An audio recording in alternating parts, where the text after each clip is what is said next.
Hi friends, स्वागत है आपका मेरे इस चैनल में स्कूल एडमिशन एंड किड्स।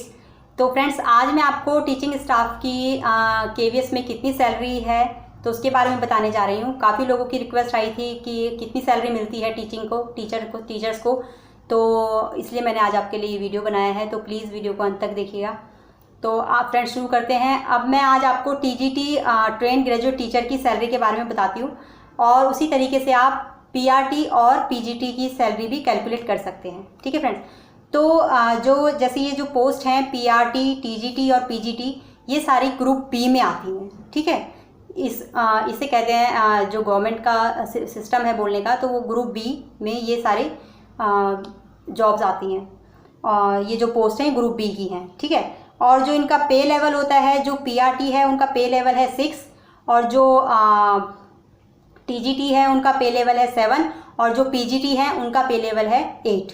ठीक है फ्रेंड। तो ये हुई बात इनकी पे लेवल्स की और ग्रुप की। अब मैं आपको बताती हूँ टीजीटी की जो सैलरी है वो जैसे ही आप ज्वाइन करते हैं तो आपका बेसिक जो सैलरी है वो कितना होगा। बेसिक सैलरी होगा आपका 44,900। ठीक है, 44,900 आपकी बेसिक होगी। और उसमें आपको मिलेगा आगे क्या क्या मिलता है उसमें, वो मैं आपको बताती हूँ। डीए मिलता है 17%। ठीक है। वैसे तो अभी 17% नहीं, अभी 21% है, 21% है, लेकिन कोरोना के चलते हुए अभी सरकार ने उसको अप्लाई नहीं किया है, तो अभी 17% ही मिल रहा है। लेकिन जब तक आप ज्वाइन करेंगे तब तक तो 21% से भी काफ़ी आगे वो बढ़ चुका होगा। तो इस तरीके से आपको जैसे 44,900 आपकी बेसिक हो गई और 17% हो गया आपका डीए। ठीक है। तो 17% डीए हो गया आपका 7,600 रुपये। उसके बाद मिलेगा आपको एचआरए आपको मिलेगा 24% आपकी बेसिक का, 44,900 का 24%, तो वो आपका होगा 10,776 रुपये। ठीक है।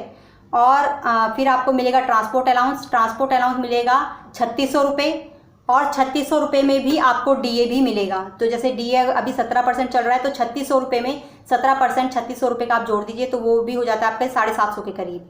ठीक है। तो इस तरीके से अगर आप इन सबको कैलकुलेट करते हैं तो सैलरी आपकी मोस्ट प्रॉब्ली 68,000 के करीब बन जाती है। ठीक है फ्रेंड।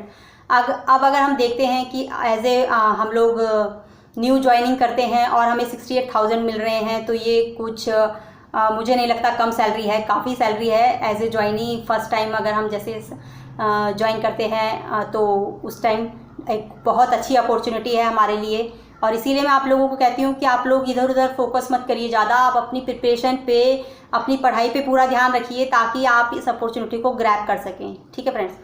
तो और जैसा मैंने आपको ये बताया फ्रेंड्स, तो इसमें बाकी जो आपका जब आप ज्वाइन करते हैं तो उसके बाद जो आप सोचें कि इतना तो आपका सैलरी हो गया 68,000 के तक, और उसके बाद इसमें आपकी अगर कोई भी डिडक्शन होती है, डिडक्शन उसमें सिर्फ एक ही होती है जो नेशनल पेंशन स्कीम होती है।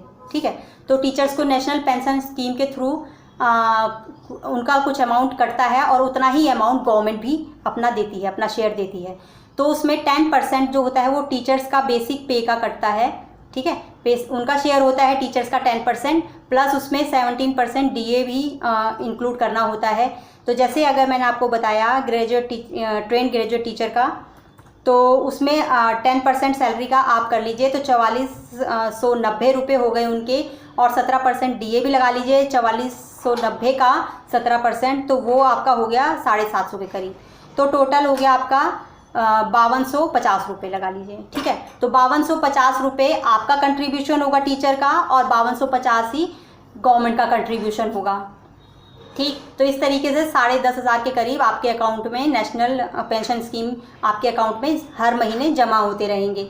और जैसे जब रिटायरमेंट होगी आपकी तो उस टाइम कुछ अमाउंट आप लोग विड्रॉ कर सकते हैं और बाकी अमाउंट आपका क्या कहते हैं पेंशन स्कीम में आ जाता है और आपको हर महीने उसी से ही पेंशन भी मिलती है। ठीक है फ्रेंड्स। तो ये तो थी जानकारी सैलरी के बारे में, टीजीटी के बारे में।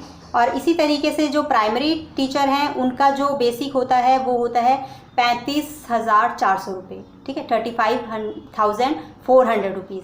और जो पीजीटी है उनका जो बेसिक होता है वो होता है 47,600। ठीक है फ्रेंड। तो इस तरीके से आप उनको कैलकुलेट भी कर सकते हैं जैसे मैंने आपको बताया।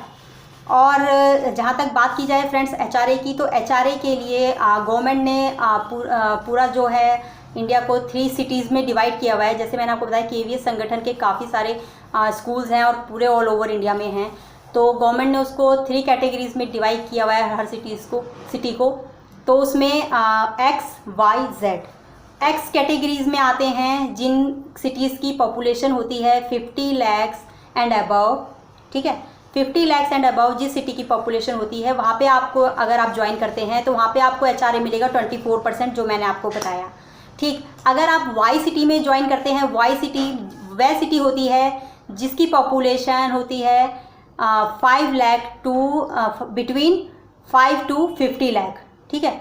तो अगर आप ऐसी सिटी में ज्वाइन करते हैं तो वहाँ पे आपको एचआरए मिलेगा 16%, ठीक है। और अगर आप जेड सिटी में ज्वाइन करते हैं जहाँ की पॉपुलेशन लेस देन 5 लाख होती है तो वहाँ पे आपको एचआरए मिलेगा 8%, ठीक है फ्रेंड। तो एचआरए इस तरह से मिलता है। और इसी तरीके से ट्रांसपोर्ट अलाउंस भी है। ट्रांसपोर्ट अलाउंस को 2 कैटेगरी में उन्होंने डिवाइड कर रखा है।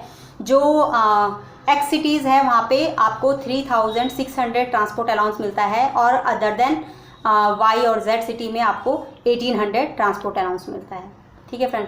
तो ये थी जानकारी टीचर्स को कितनी सैलरी मिलती है केवीएस में।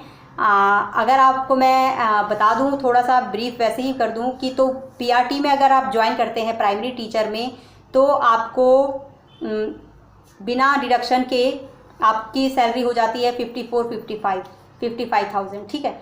और अगर आप टीजीटी में ज्वाइन करते हैं तो आपकी सैलरी हो जाती है 68,000 और अगर आप पीजीटी में ज्वाइन करते हैं तो आपकी सैलरी हो जाती है 71,000, ठीक है फ्रेंड। तो ये थी जानकारी कि जो हमारे टीचर्स को सैलरी मिलती है केवीएस में, तो उसकी अगर आपका कोई और भी क्वेश्चन हो तो आप मुझे कमेंट करके पूछ सकते हैं, तो उसका रिप्लाई मैं ज़रूर दूंगी, ठीक है फ्रेंड।